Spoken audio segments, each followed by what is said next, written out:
Good morning. Welcome to worship with the community of First Unitarian Church of Omaha. I'm Reverend Shari Woodbury, the church's settled minister. Whether you're attending online or are here in the sanctuary, and whether you're here today or join us sometime later in the week, I'm glad you've decided to connect with this community. We come together to worship, which from the Latin means to remember that which is of worth. And so we gather in Community Weekly to reground ourselves in our highest values.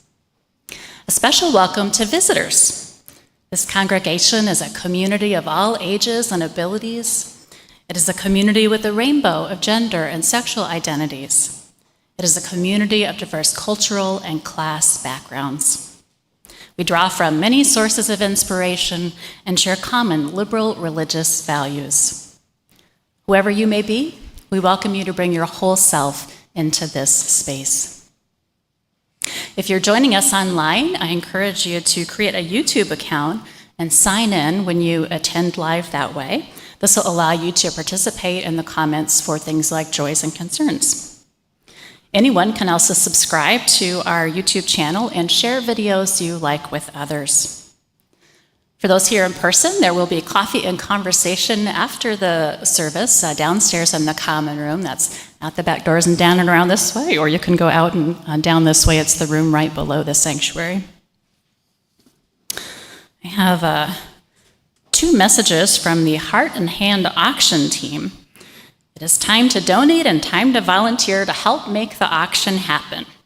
Both can be done online through the auction website or on paper during coffee hour. There'll be friendly folks downstairs who can tell you about different ways to help out. It's a big week ahead for the auction. This Wednesday, October 18th at midnight is the deadline to get your wonderful donations submitted. This can be stuff, this can be events, it can be ways of connecting with people, all kinds of things. Please don't delay. Deadline is Wednesday, and thank you for the 70 plus donations that have already come in. You can, at this time, browse the catalog on the auction website and see what kinds of things are available there. The second important date this week is Friday, October 20th, which is when the online bidding starts at 6 a.m. if you're an early bird, and that will last for 1 week. You can go online to the auction website to register to bid and to shop the catalog. One thing that's a little different this year is that all seats for parties, events, and services, anything that isn't, a physical item, is for sale online. So Friday is also the deadline to reserve free childcare for the auction party.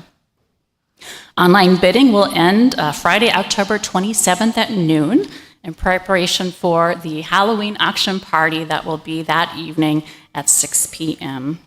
We'll have the usual costume contest, potluck, and the many physical items will be on display to take home and for final bids. Thank you to everyone who is supporting the church and our mission through the Heart and Hand auction. To learn what else is going on around the church, including activities you might want to be a part of, please use the QR code or the links in your program, or you can also grab a printed e-news in the foyer. It's by the screen in the foyer as you go out. First Unitarian occupies the traditional treaty lands of the Omaha and Otoe, Missouri tribal nations, whose sovereignty existed long before the state of Nebraska. We'd also like to express our respect to the Ponca tribe, the Winnebago tribe, the Santee Sioux tribe, all of Nebraska, and many other tribes represented in the Omaha area. At First Unitarian Church of Omaha, we invite all to join us to let land acknowledgements be just a beginning as we educate ourselves and support causes, charities, and rights of Indigenous people in our area.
Invite forward Lynn and Tommy Thompson to light the flaming chalice. You can find the chalice lighting words on your printed program or inside the front cover of the gray hymnal.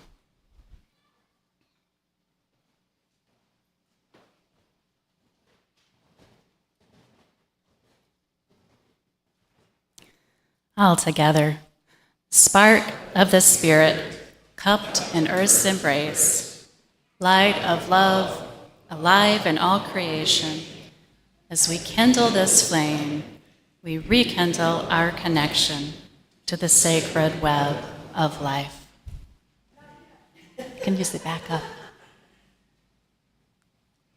There's always more than one way to do things.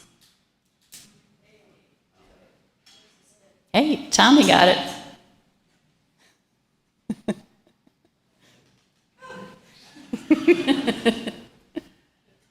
They make a great team.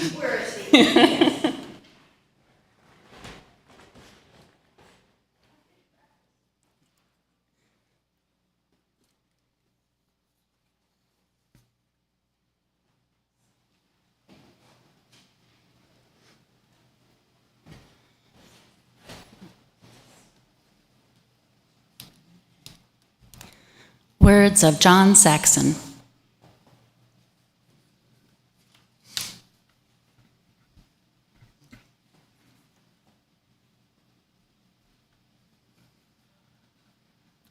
Listen, can you hear it?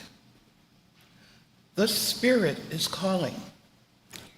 It calls us in the silence and through the noise and busyness of our daily lives. It calls us in the brightness of the day and the darkness of the night, in times of hope and despair. Listen, can you hear it? The Spirit is calling. It doesn't matter what you call it, for it has no name and has many different names. The Spirit of life, the Spirit of love, the Spirit of compassion, the Spirit of hope, the Spirit of justice. Listen, can you hear it?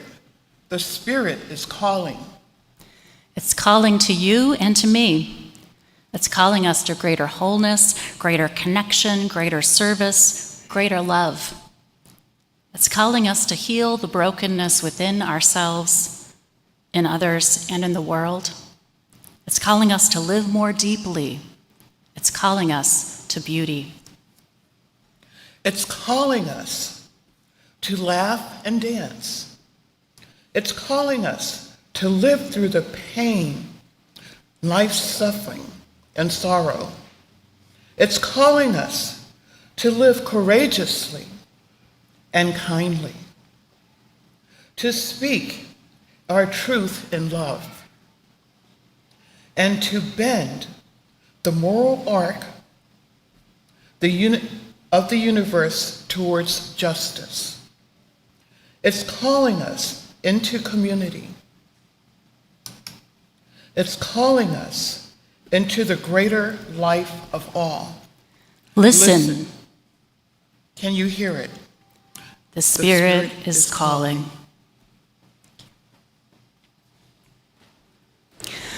We're going to try a new opening hymn today in the Teal hymnal number 1019. We sing it this morning in honor of National Coming Out Day, which was this past Wednesday. You'll notice that we're going to go all the way through the song, and then you come back to the top of the second page to finish it out. Don't worry about getting it just right. It's a little bit tricky. More important is to share the spirit of the song and take in the message that it's giving us. I invite you to rise if that feels good in your body, and join in singing number 1019, Everything Possible.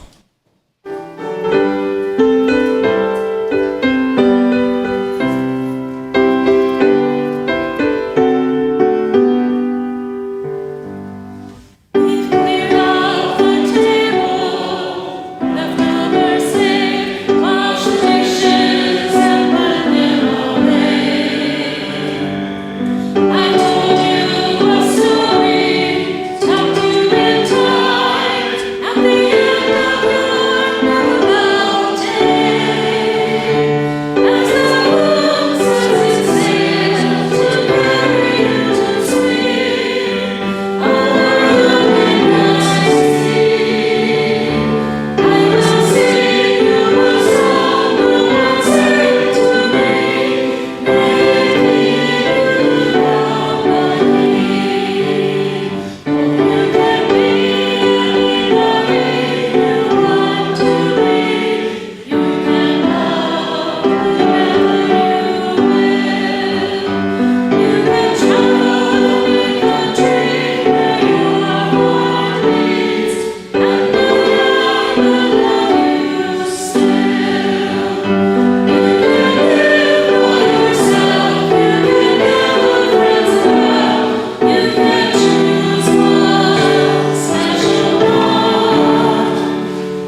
All right, now the children are invited forward. And Christina Strong has a story for us that continues in this theme of everyone being who they really are and how powerful and important it is that we can do so.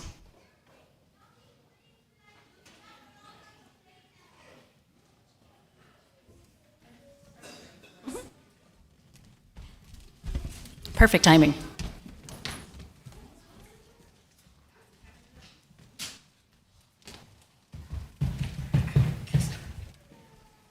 Good morning. I'm Christina Strong, a director of religious education.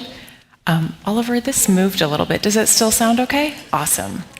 All right, our story today is called I Am Me, a Book of Authenticity.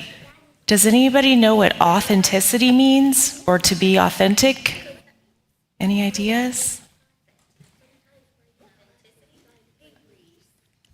Our book says it's a book of authenticity. Let's read it and see if we can figure out what that means. All right, so the pictures will be up there or here. Actually, why don't you look up there so I can look here and not have to read upside down today. I Am Me, a Book of Authenticity by Susan Verde and the art by Peter Reynolds. There are things about me that make me different. Sometimes I stand out in a crowd. Sometimes I'm not seen at all. I start to ask myself, why can't I blend in? Why can't I fit the mold? Maybe I am too little, or maybe too much. But when I stop and look, I see nothing in this world is exactly the same. Difference is what makes life beautiful and miraculous. And when I show who I truly am, I can find my joy, my spark. I have something to contribute. I can't hold back or hold it in. I am someone to be celebrated. I am me. I can have my own style and decide how I want to show up in the world. I can be grateful for my hair, my skin, my size, because they are all mine.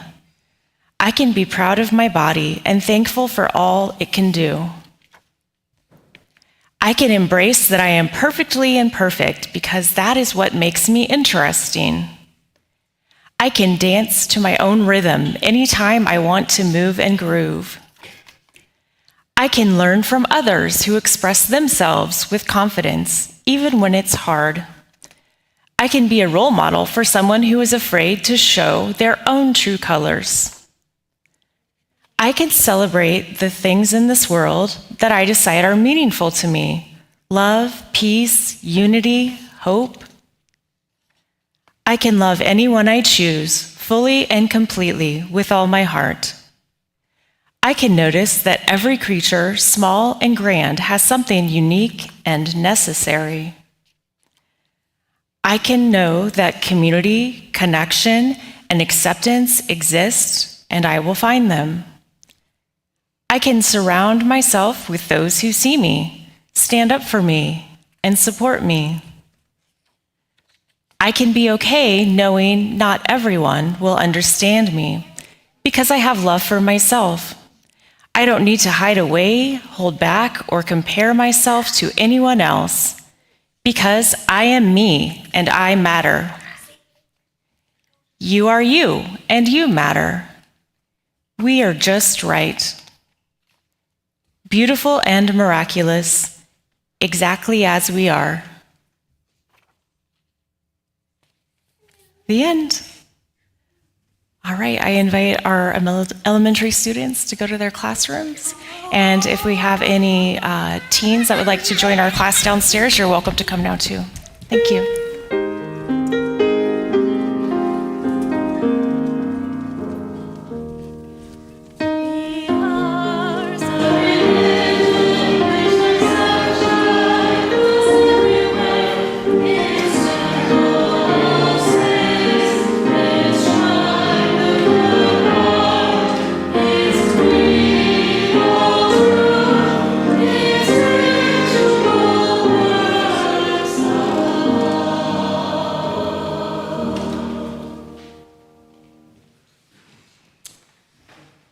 Douglas Lee Regier shares a generosity moment this morning.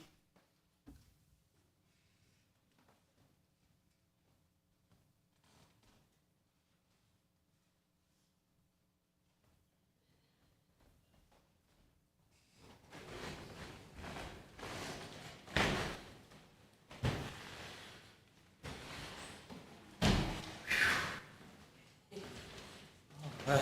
I made it. This is a stewardship moment.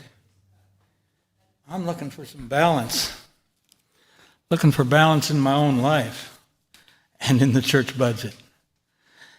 You know, maybe it's my age, maybe it's my hunched overness, lack of exercise when I was younger, etc. But I have a little trouble keeping my balance when I'm walking. I've got lots of help. Don't worry about it. My physical therapist is working with me. Walk this straight line. You know, like I haven't been drinking or anything. Just can't walk straight. So anyhow, it's a question of balance, as the Moody Blues said.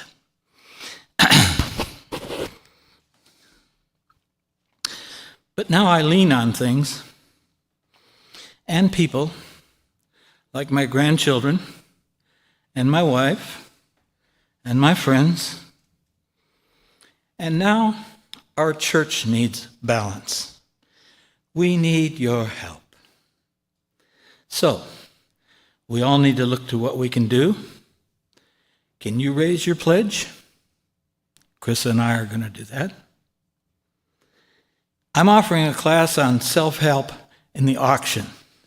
You can bid on it or any of the other items in the auction Shari mentioned. I know there's a Greek dinner coming. Chris is helping with it. And the offering plate's about to come around. It comes around every Sunday. Remember, the offering in envelopes, there's some white envelopes in the pews, goes 100% to the church operating budget. Now, loose currency goes to just causes. It will be announced in a moment what this month's is, I forget. And that's good too. But we're asking for your help. Oh, and did I mention our supplemental fall pledge campaign fell short. It fell in the fall. And our expenses are exceeding income. So we need your help standing up right now. Thanks for all you've done and anything you can do. Special thanks to Walt. I think he's in North Dakota today. For all the years of his work on the budget and so on. A big hug to all who have helped in the past. You know who you are. Love to you. Love to this church. What do you love? Our beautiful sanctuary? Our historic building? The music staff? The technical crew? Our exemplary office person? Our RE director? Our outstanding minister? Etc. What keeps this church going? Let's work together to keep it all functioning, flowing like a river.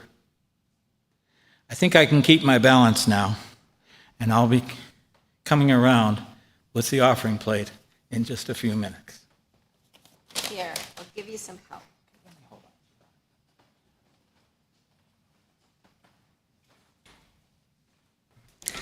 Thank you, Douglas, and thanks to everyone who's already increased the pledge to help us balance our budget, and we appreciate additional pledge increases from those who are able as we wrap up the pledge campaign.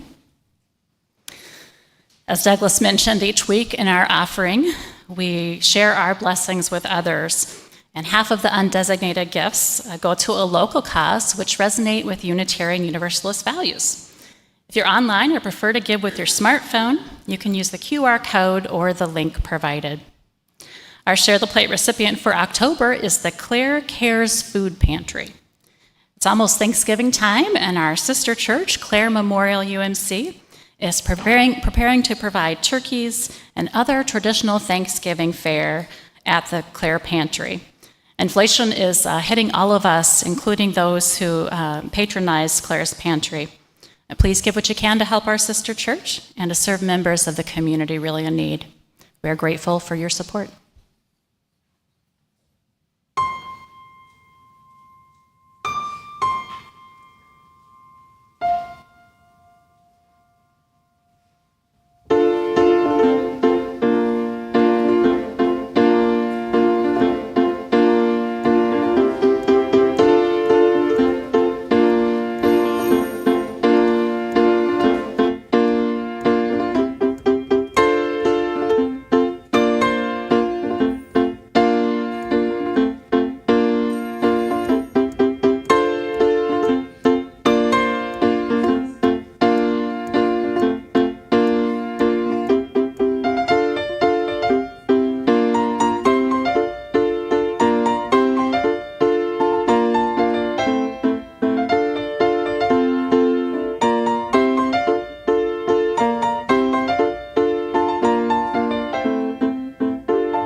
Thank you, Jay, for that special selection for today.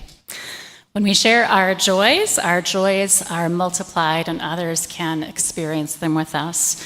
And when we share the challenges that we're facing, our community can offer us their care, which I know many here are eager to do.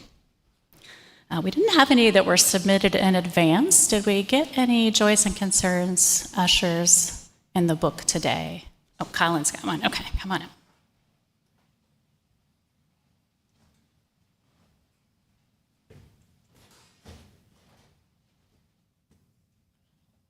From Mary Kay, sorrow for the fighting and wars in the world today.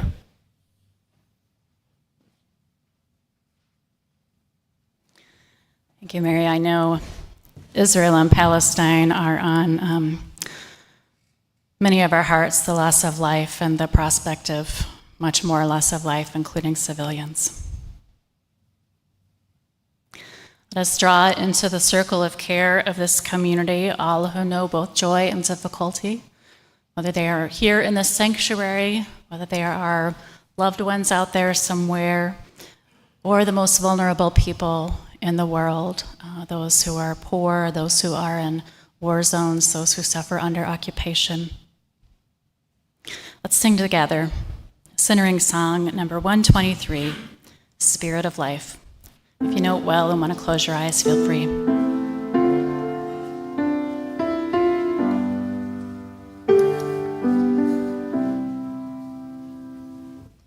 Spirit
tones of this music, I invite you into a time of contemplation.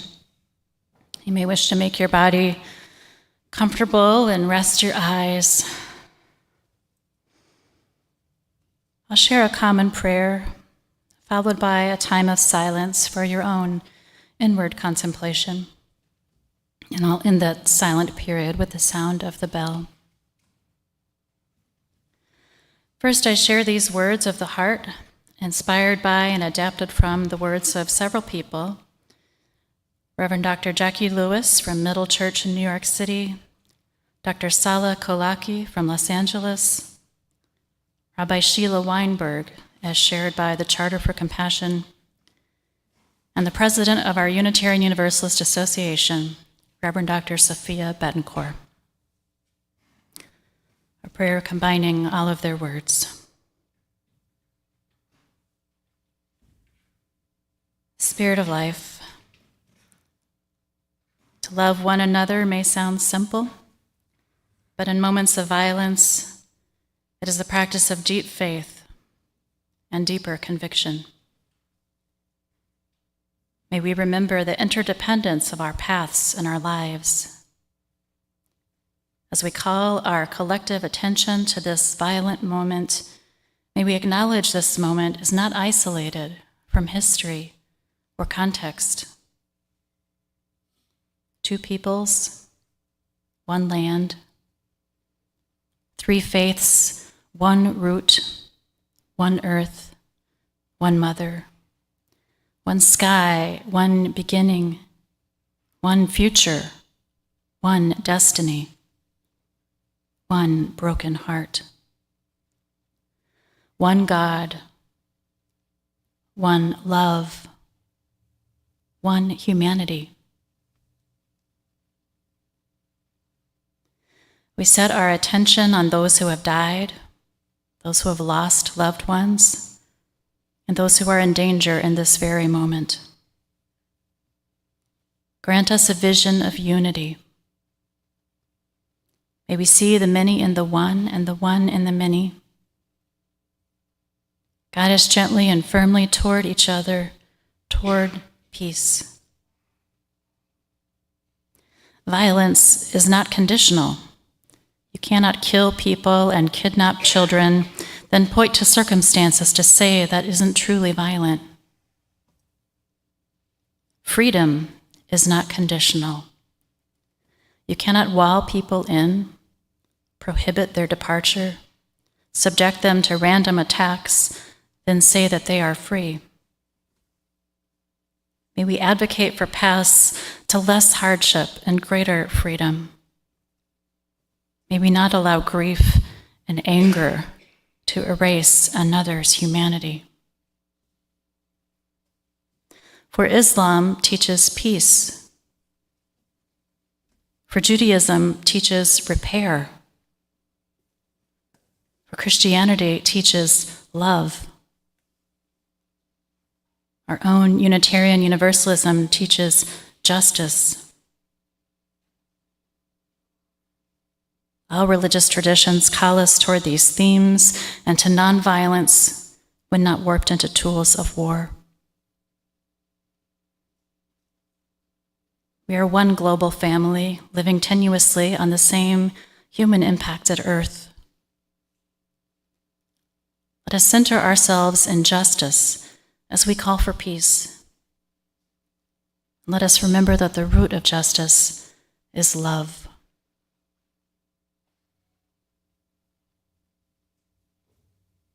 To love one another may sound simple, but in moments of violence, it is the practice of deep faith and deeper conviction. May our minds create a vision of the world radical enough to be called holy. May our actions contain the promise of hope and the commitment to justice. May our hearts remember that love is a power that resists all forms of fear.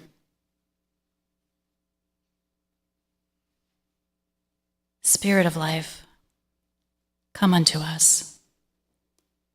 Stir our compassion and move through us with such vision, such commitment, and such love. May it be so. Amen.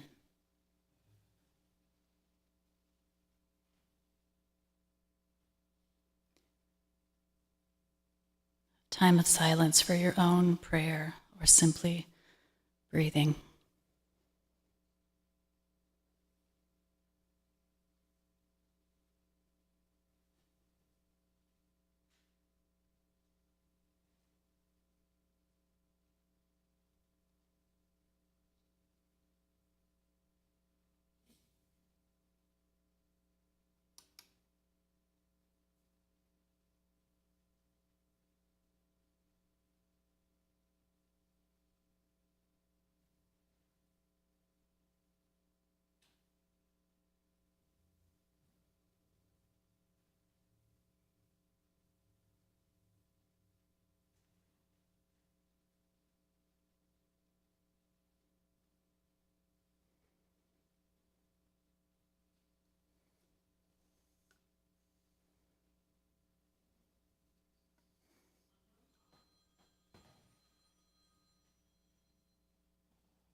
Della Bynum shares this morning's reading. This is a reinterpretation of a poem by Jalaluddin Rumi from Coleman Barks. She will read it twice with a pause in between.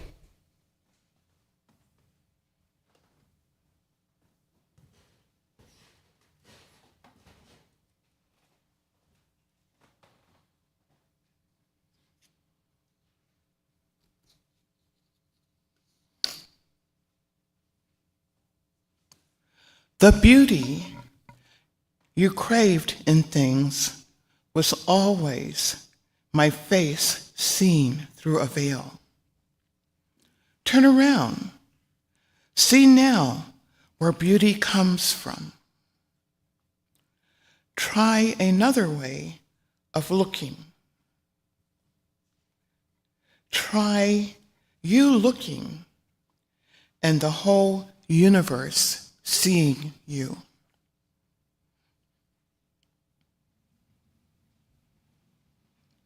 The beauty you craved in things was always my face seen through a veil.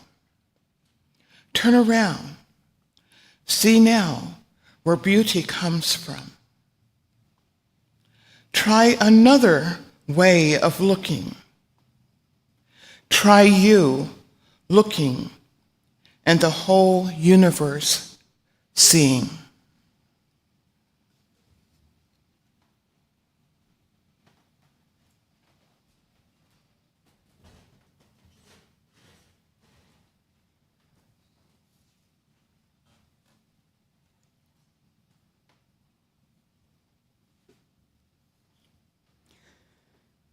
When I was about 9 years old, I got a pet canary. I loved this bird, whom I named Doc. What's up, Doc? Doc loved all kinds of music, including the classical music my dad would play on the turntable. For my part, I would stand at Doc's cage and sing to him. I particularly remember belting out Tomorrow from the musical Annie. Tomorrow, tomorrow, I love you, tomorrow, and so on. I was young. The best thing about having Doc for a pet was the relationship that I developed with him. I would let him out of his cage for hours at a time for flying adventures around the house. And with a lot of patient coaching and lettuce bribes, he learned to trust me. He would land on my finger. He would come and land on my shoulder. And this creature, who belonged to the finch family, is naturally as skittish as a wild finch, developed a bond with me. Marvelous. Probably the second greatest pleasure of having a canary at home after the relationship was listening to him sing.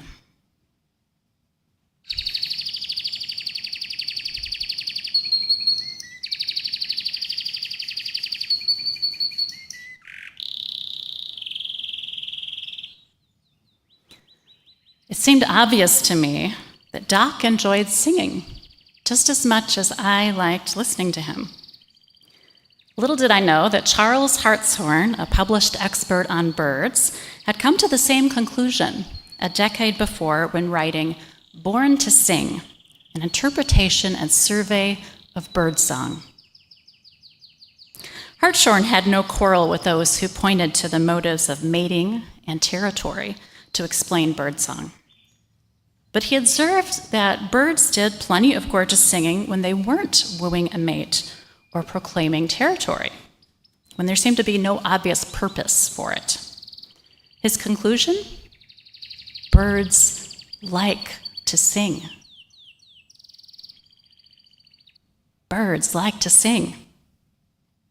Hartshorne's primary vocation was as a philosopher, not an ornithologist, but his understanding that birds enjoyed singing touched both worlds. Incidentally, among the institutions that Hartshorne served as a scholar were Meadville Lombard Theological School, a Unitarian Universalist seminary, and my alma mater. Also associated with several UU churches, Hartshorne is part of the Process School of Thought. From my introduction to process thought a few weeks ago, you may recall the view that life is fundamentally made up not of the stuff that seems so real to us, but of processes. It consists of a flow of events, droplets of experience and feeling. And this ability to experience goes all the way down to the level of subatomic particles. Thus, reality is more like a life than like a machine. The whole universe is alive. But what is the purpose of this experience? That's the question I turn to next. Process thought offers an answer grounded more in aesthetics, in beauty, joy, adventure, than in morality, right and wrong. Birds sing for the joy of singing. Perhaps atoms even enjoy whirling in space. The poem you heard speaks to this, how we crave beauty. Novelty and change are part of this adventurous quality of life, too. The diversity of life on Earth is a testament to how nature seeks novelty. From the point of view of process thought, the variety of humans could be understood as holy, too. Every color, culture, gender, sexuality, way of experiencing being a human being, all those differences among us are expressions of the creativity and the curiosity of life. A crucial part of living in a cosmos with novelty and change is individual freedom. This is what makes it all possible. The freedom of atoms and amoebas and people to behave in different ways and create new possibilities, new forms, new experiences. Does anybody remember those choose your own adventure books? See a few. I'm not sure if they're still around, but I grew up with these books that allowed you at key points in the plot to make a choice. Will you follow the path along the side of the cliff? Turn to page 37. Or take the path that goes down into the valley, page 20. When the abominable snow monster appears, do you fight or run or offer the snow monster your granola bar? Maybe he's vegan. The books were fiction, of course, but they reflect a very real aspect of life. We make choices, day in, day out, small choices, big choices, and our lives, all of life, changes as a result. Our choices do not always bring joy, but there would be no novelty or change or enjoyment if we did not have the freedom which makes choice possible, not only for us, but as a property of the universe.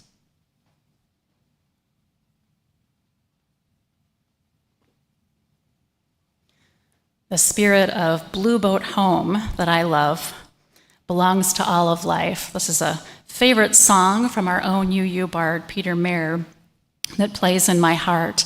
You might recognize the words, "Sun, my sail, and moon, my rudder, as I ply the starry sea, leaning over the edge in wonder, casting questions into the deep."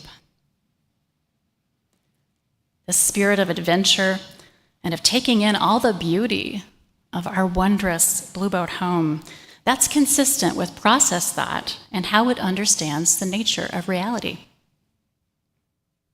Rachel Carson, who studied ocean ecosystems, wrote about this urge of life in the epilogue of her book, The Edge of the Sea. She actually elected to have these words included in her eulogy. Contemplating the teeming life of the shore, she writes, we have an uneasy sense of the communication of some universal truth that lies just beyond our grasp. What is the message signaled by the hordes of diatoms, their flashing microscopic lights in the sea?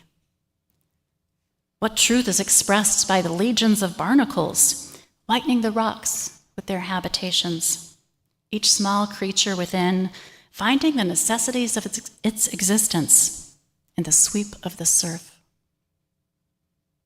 And what is the meaning, Carson continues, of so tiny a being as the transparent wisp of protoplasm that is sea lace, existing for some reason inscrutable to us, a reason that demands its presence by the trillion amid the rocks and weeds of the shore? The meaning, she writes, haunts and ever eludes us, and in its very pursuit, we approach the ultimate meaning of life itself. That's the end of the quote. This adventure, this urge toward diversity and beauty and novelty that is inherent in life, animates not only our individual lives, but our collective life on this planet and beyond. Process thought understands the adventure itself to be the cosmic purpose of life. How cool is that? Just makes me happy. The parade of life was evident before me when I visited eastern Iowa the week before last, after the annual retreat of my chapter of UU ministers at Prairie Woods Retreat Center in Hiawatha, near Cedar Rapids, if you know your Iowa geography. I drove down to the southeast corner of the state, just one county west of where I grew up. I stayed at Lacey-Keosauqua State Park for a couple of days. The name Keosauqua, I learned, comes from the Meskwaki and Sauk natives, displaced from Iowa a mere 175 years ago. Keosauqua refers to the Des Moines River, which forms a horseshoe around the park, and it means the stream bearing a floating mass of snow. I'm going to remember that this winter when I'm on the Missouri and I see one of those ice floes floating on by. I started one hike from Eli Ford, a crossing point of the Mormon Pioneer Trail. Waterfowl paddled along the river and called to each other as they flew back and forth to ponds nearby. Woodpeckers and many other birds flitted through the oak hickory forest as I hiked along the river bluff. My hiking map showed me several places where I passed by Indian mounds, built by descendants of contemporary Native Americans to bury their dead. The mounds brought a sense of reverence for the remains and the cultural practices involved. And sadness also welled up in me at the dispossession of peoples from the lands where I grew up, and a desire to be part of reconciliation as we continue to make history now. Similar to my complicated feelings about things in the Middle East right now, how can I be part of reconciliation?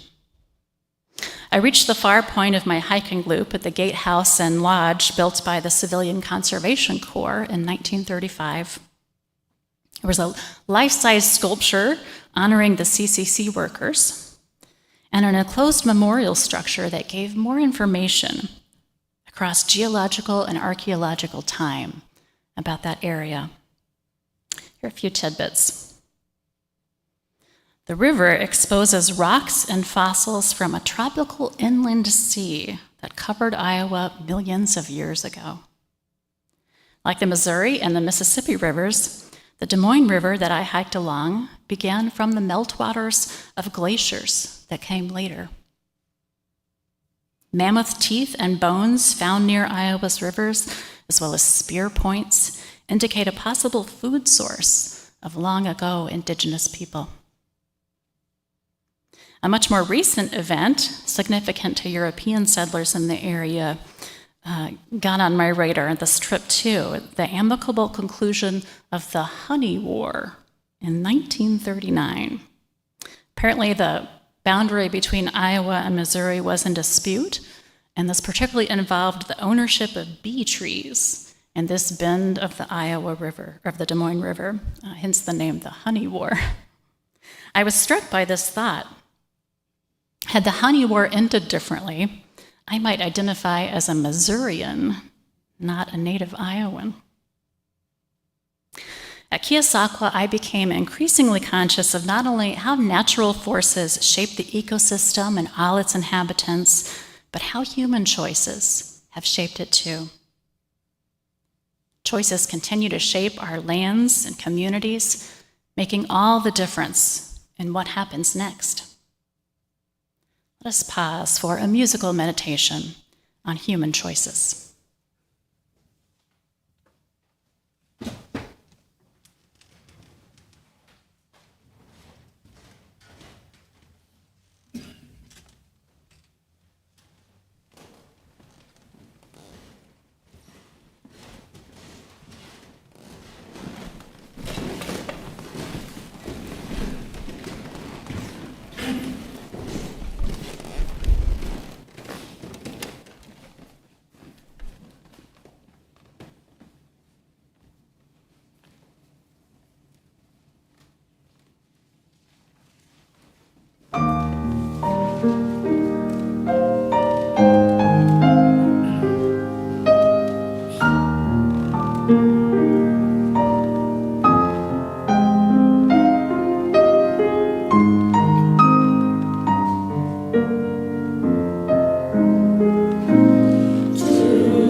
The understanding of process theology, that beauty, novelty, enjoyment, adventure are the driving forces of the cosmos, makes intuitive sense to me. I don't know about you. I understand that freedom and choice inherent in this kind of reality means that things can also go badly. But that still leaves the question of what to make of the ugliness and harm and loss that can occur in an open-ended world. Does it matter that we may be at the beginning of a massive die-off of species on Earth? In the cosmic sense, are these just blips in the unfolding process that we can disregard? Or is there some lasting significance to such losses? According to process thought, these losses matter greatly, as does the pain and suffering in Palestine and Israel. To explore why pain and loss does matter from a process point of view, let's come back to the Barker-Rumi poem. You recall the poem takes us from the idea at the beginning of craving beauty to the whole universe seeing by the end of the poem. Here are the final lines again. Try another way of looking. Try you looking and the whole universe seeing. Try you looking and the whole universe seeing. How can the whole universe see or have any senses, any experience at all? Let's say we accept that not only are people and larger creatures sentient, but that even tiny units of reality, like atoms, have droplets of experience, consisting of the most elementary feelings, attraction and repulsion, maybe more. This still doesn't explain how the whole universe sees. The poem implies that the whole is greater somehow than the sum of its parts, greater than a collection of separate atoms and creatures. And indeed, that is the conclusion reached by Alfred North Whitehead, the physicist turned philosopher and founder of process thought. Extrapolating from the principles that quantum physics was uncovering at the smallest unit of reality we can comprehend, Whitehead concluded that the sum total of all those individual droplets of experience, all the sentience across every part of the universe, from the smallest to the greatest sentient being, is a superconsciousness or collective consciousness.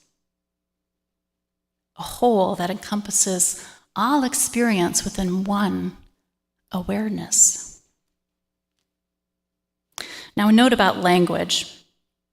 Process thinkers, including Whitehead himself, who considered himself an atheist earlier in life, have often reverted to God language to refer to this phenomenon, even though what they mean by that term is remarkably different than the God concept of classical Western theism. Hartshorne, in fact, expounded on what he saw as the 6 errors of classical theism, discussing at length how the universal consciousness of process thought was so different from the idea of God that is embedded in our culture.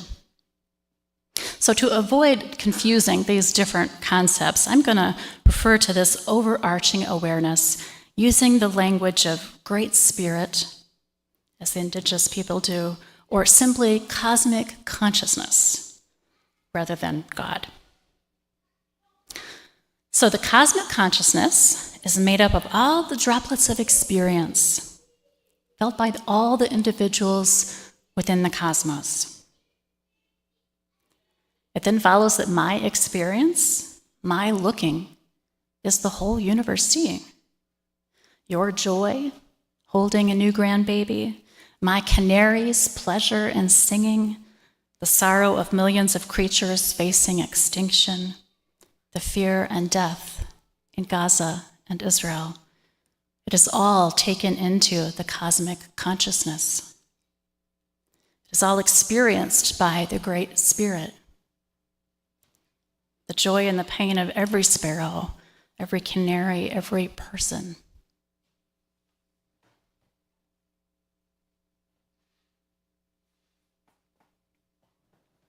I don't know how all this lands on you, but it clicked so much for me when I was first discovering process thought.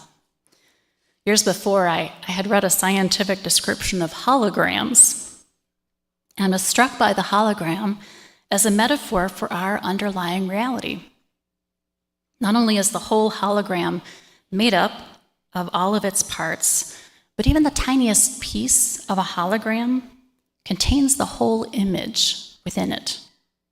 This made me look at the little chip on my credit card in a whole new way. Just so, every being that exists may exist within a larger whole, which some call the Great Spirit, and others call God or the Oversoul. And what's more, every one of us may contain that cosmic consciousness within ourselves. These are the very ideas developed in the theological branch of process thought. A few days ago, I filled a bird feeder on our back deck. I don't want to have a bird in a cage anymore, so we watch the birds that are outside on our deck. And spontaneously, I layered 2 different kinds of bird seed into one feeder. And something new has happened just over the past few days. Not only are we getting the usual groupings of sparrows, but birds that have never clung to this particular feeder before, in fact, that I thought were too large to use this feeder, have appeared, including a large red-headed woodpecker that keeps visiting. I'm not sure how it's hanging on there.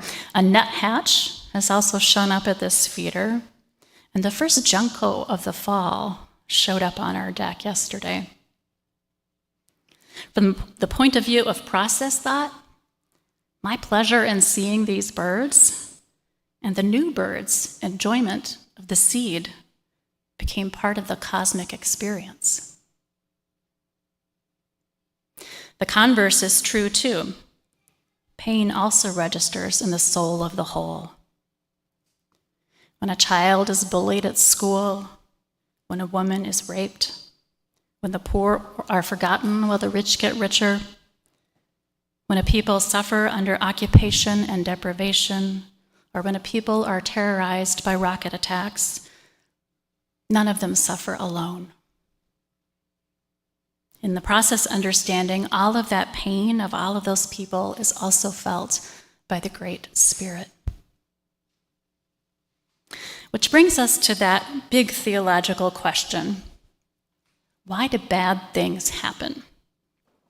Why must we endure pain? Why do we do hurtful things? Why not a reality made up of sheer beauty and light, if joy and adventure are the drivers of the universe, and if there is a cosmic consciousness taking into itself the sum total of all experience? We spoke to this already. It's because you can't have the novelty, the great parade of life on earth, the beauty and the diversity, without freedom. The cosmic awareness does not control the universe as the God of old understanding does. Among Hartshorne's 6 errors of classical theism are the errors of believing that God is omnipotent, with the power to directly control everything, and the erroneous belief that God is omniscient, knowing the future. Contrary to the imaginations of earlier humans, process thought says, the Great Spirit is not like a dictatorial king. Instead, the cosmic awareness shares with all sentient things the droplets of experience that make up our life, the good, the bad, and the ugly. So rather than a coercive power to make things happen, to bend individuals to its will, the Great Spirit of process theology has only the power of persuasion. And it operates in such subtle ways inside of us.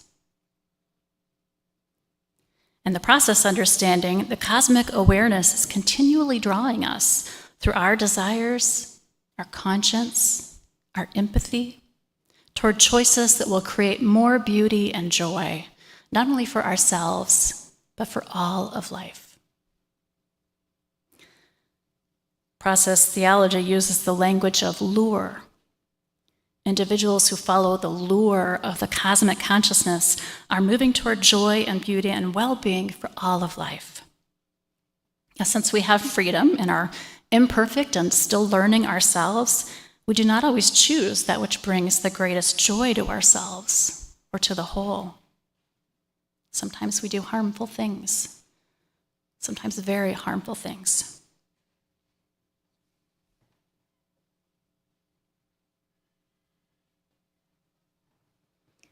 What then can give hope? I understand process theology as lifting up a sort of cosmic learning process that takes place over the course of time. A cosmic learning process. The Great Spirit encompasses not only all of our experiences, but as an ongoing consciousness, in a sense, it holds the memory of the universe. All the experiences that have accumulated over time remain within this cosmic awareness, which means nothing is ever wasted. Nothing is ever wasted. As the Great Spirit learns what brings joy and what does not, we, all the individuals, in reality with some degree of freedom and choice, are lured toward choices that serve the greater joy, the greater good. Hence, if we want to speak of the cosmic consciousness in God language, this is not the static God of being that many of us grew up understanding God to be, but a God of becoming. And we are a crucial part of that process of becoming, because the Great Spirit lives vicariously through us, in us, with us. The adventure of life is a partnership. One of the upshots of process theology, then, is that nothing could be more important than the choices we make here and now. We are part of the cosmic learning process, co-creating the present and future. For that matter, we are part of the learning process within the international community, within our country, within our metro area, within our families. All learning starts with us as individuals. This is true when we are focusing on our daily choices and relationships. It's true when we're striving for ways to change our economy and life ways to prevent the worst climate change scenarios from coming to pass. And it's true when trauma and violence erupt on the international scene and we decide how we will respond.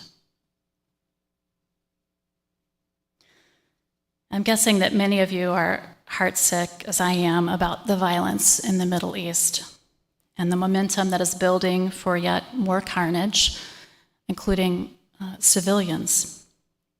One action you can take is to contact your legislators, urging for de-escalation of this conflict.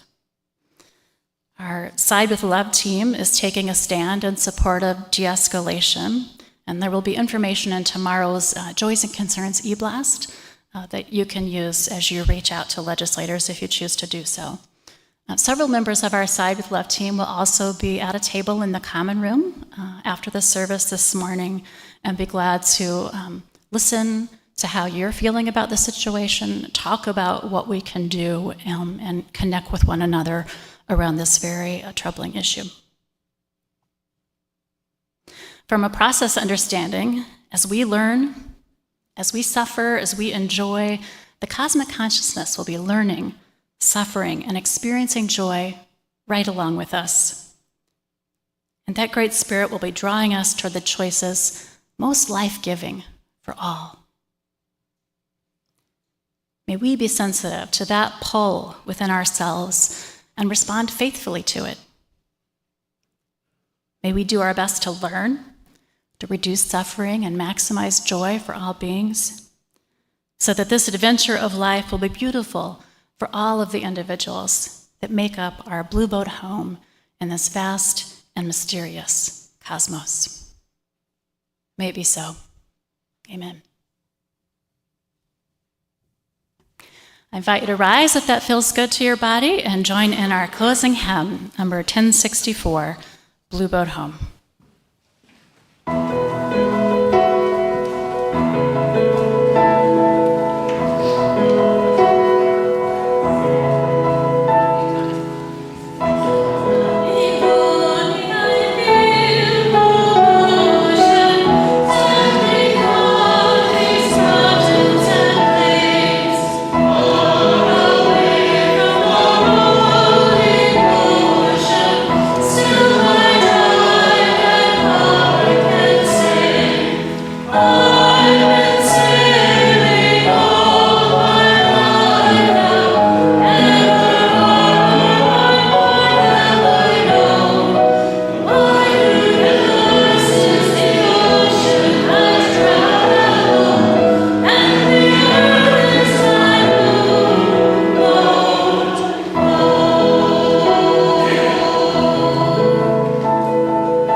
As we continue the adventure of our lives, may we enjoy all that is beautiful and good, and there is so much. In moments of joy or anguish, let us take comfort in the idea that the universe experiences with us in great care. And let us be a positive part of the cosmic learning process, following those leanings from within that will lead to greater well-being for ourselves and for all others with whom we share our Blue Boat home. So may it be. Amen.